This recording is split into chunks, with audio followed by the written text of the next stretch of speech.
I did on the side of my paper show that they were exact. My partials were both each 4xy. Um, so what I'm going to integrate m, because I think m and n look very similar. So that's the integral of 2x y squared minus 7 dx.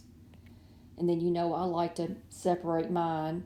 X is my variable. I'm going to bring everything else out front by constants. X dx minus 7 integral dx. And when I integrate x squared, when I integrate x, I get 1/2 x squared. That will cancel out the 2.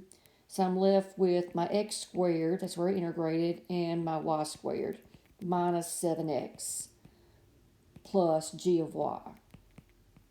Now I take the partial of that. Partial of f respect to y. Y is my variable. X is my constant. That's going to be 2x squared y. The derivative of 7x with respect to y is 0 plus g prime of y. Now, I'm going to put a star here because that's where eventually will be my answer.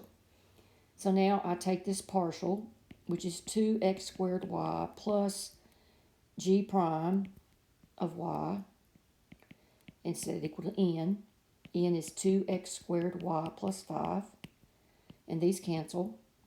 I'm left with g prime of y equals 5, and I'm going to integrate with respect to dy, and that's g of y equals 5y plus c, or however I want to handle my constant. So my answer will be, let me change colors.